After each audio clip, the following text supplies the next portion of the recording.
farsighted means more in one eye. For real. That's it. I know.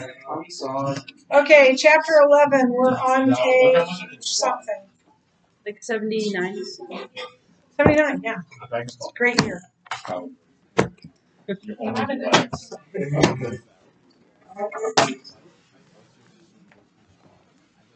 Yes. That is right. That's not the year that you graduated. Yes. That math is not good. Yeah. Okay, wait. Do I need to bring you my letter jacket for the 79 on this thing? What do you need me to do? I wish it was 79. I wish it was 89.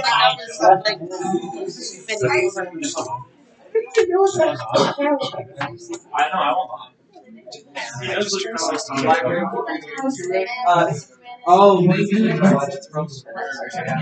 No, you say Clark. Okay, I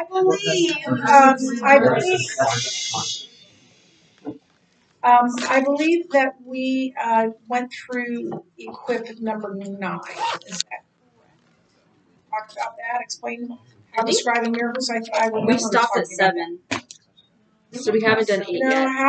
Explain how describing miracles, like other historical events, implies what the writers wrote is probably No, we true. did that one, but we didn't do 8. We didn't do 8. I remember because I remember the bell cut you off before. Skip it? No, we didn't. No. I remember the bell cut you off.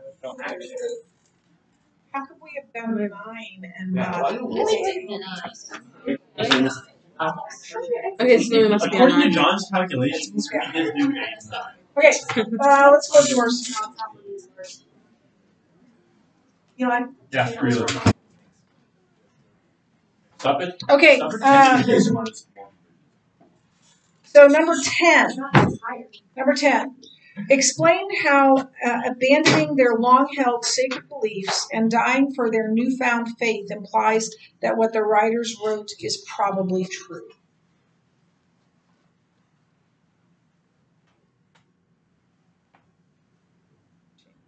Well, you don't really completely abandon your lifestyle and traditions for something you know is a lie. There's no benefit to yes. Well, if you think about it, like if someone's sitting there and torturing you, threatening to kill you, and you really die for something that you made up or that you don't believe in, so how would you die for something that's like not true? You tell them I made it up.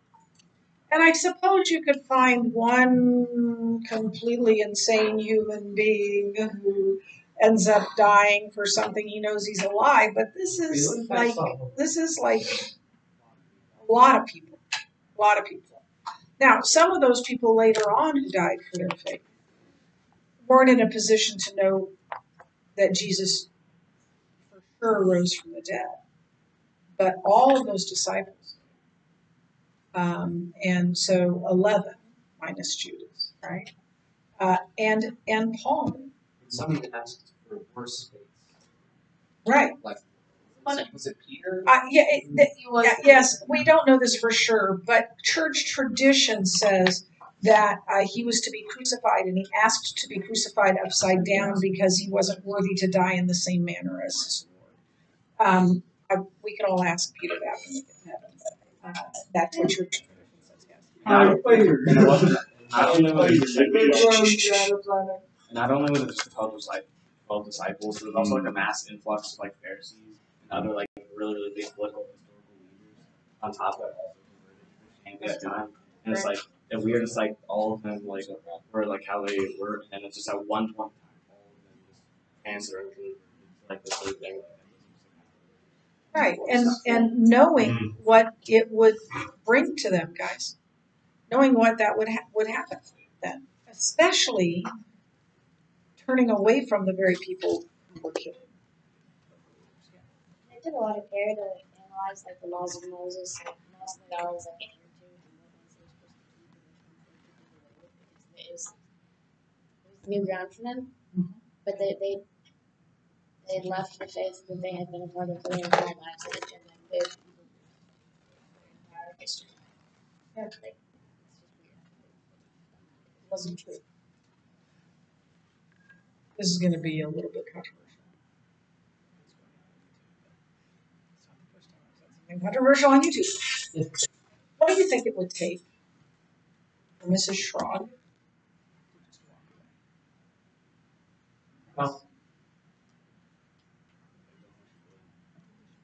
I agree. I think she would. I know she would. Yeah. Now, she's not in a position to know for sure. Maybe she is. But they were. They were. I think probably, possibly, the majority of people who claim Christ, would not go to their deaths. It's a sobering thing to think about, isn't it? But the Bible tells us, Revelation tells us that there will come a time when there will be martyrs again, and they're martyrs now, obviously. But when Antichrist comes, that and are we ready? Are we ready to say, look, it doesn't matter. I will stand for Christ.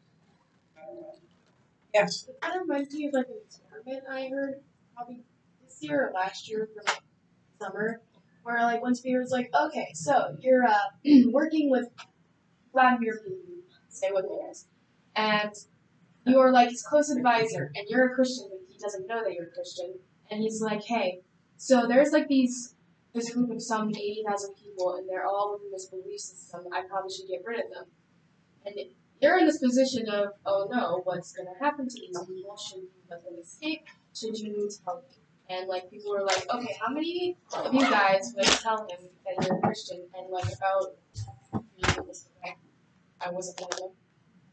So, Yeah, I think that's pretty typical. and many of us found ways to like avoid the fact that like, hey, what if we somehow just got the 80,000 people out of the country, which is kind of possible. Yeah, but and I'm not saying that that's okay, but we believe based on what we've read, what we know, and I think we're making a really good case for all of it. But these men saw the risen Christ. They saw him die, and they saw him alive, and that just doesn't happen. Something, and it's more than just that. As we've said, it's more than just they died. If they died for nobody would die for a lie. No, people die for lies all the time. 9/11 is a perfect example. But they weren't in a position to know for sure that it wasn't. And all they had to do was give it up, and they'd save their lives. And that's compelling evidence, very compelling evidence. So they abandoned their faith nearly overnight. And they were willing to go to their death. Something dramatic had to have happened for that to happen, because nobody dies for a lie. People will die for lies that they think are true, but nobody dies for a lie that they know. And then the change in them, right? What was Peter doing when Jesus was being tried? Yeah, denying him 3 times. Once to a little girl, and he ran out in the night and ran away. He was not at the foot of the cross. And what would it take then for this man who, to people that couldn't even hurt him, would deny Christ? What would need to happen for him to become the Apostle Peter? It had to be something. It had to be the resurrection. Because Peter, at this point in the courtyard, saying, "I don't know him, I don't know him," and then cussing at the last person and saying, "I don't know him." He would not have died for Jesus. But he didn't even know for sure what was going to happen to Jesus. He still denied it. So something had to have changed him completely. And so they went from cowering men. Where were they? John was at the cross. The others were in hiding. Where were they on Saturday? In hiding. Where were they on Sunday morning? They were hiding until they went to the tomb. And even until Pentecost, to some degree. We don't know a lot of what happened between the resurrection and Pentecost. But we do know that when the Holy Spirit descended upon them, and they began speaking in tongues, and they spilled out in the street, and Peter began preaching. And so even after I don't know what happened after the resurrection, but definitely after the coming of the Holy Spirit, Jesus told them to go and wait for the coming of the Holy Spirit, and they were never the same. They turned from cowering men to people that were men that were willing to die and willing to tell people the truth, even to their own detriment. Boldly declaring the gospel. Something has to account for that, right? Something has to account for that change in them. Okay, turn to page 80. And this is something that I just want you to kind of think about. In preparation for these discussions with non-Christians, what would you say if one of them responds to you by asserting you really can't believe the New Testament because the writers were a bunch of brainwashed followers of Jesus who thought that he was Messiah, and after he died, they concocted a story that Jesus rose from the dead and declared him the Savior of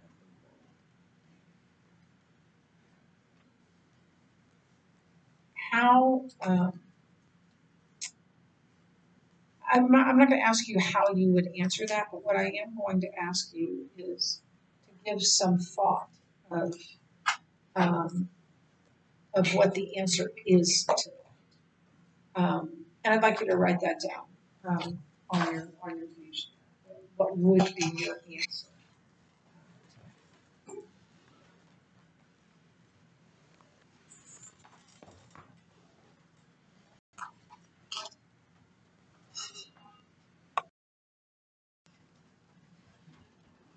Okay, what are some of your thoughts? What? I said that looking at the obvious of horrible consequences of spreading the gospel, this story wasn't where it made up. But because it wasn't made up, it was absolutely worth sharing despite these circumstances. It's a really great answer. Yes. I put on the side of like the people outside of the disciples being existed. Like Can you start over a little bit? Speak up. Sorry. I did there like many people outside of the disciples mentioned that existed, such as Caiaphas, people of Corinthians, many of the Pharisees mentioned converting, and like even Joseph, a member of the Sanhedrin. And if these people were just mentioned and even like said about false records, and they would have called it out, but there's no Jewish record out, and like no, not even the Corinthians, even Paul did his miracles out because they had seen the miracles. And the priests and those that converted,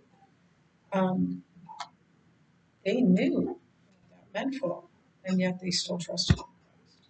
And I think some knew he was the Christ, but they weren't willing to give all that. Yeah.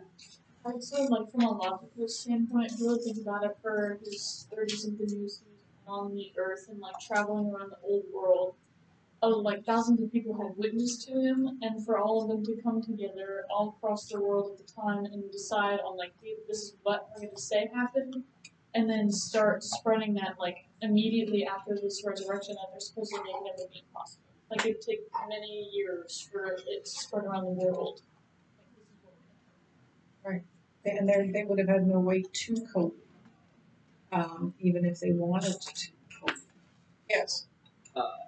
Those brainwashed followers that denied Jesus 3 times, betrayed him, ran away when Jesus was on the cross, and were called Satan by Jesus. Then after his supposed resurrection, completely changed their lives along with thousands of others in the church and like hundreds of high-ranking officials.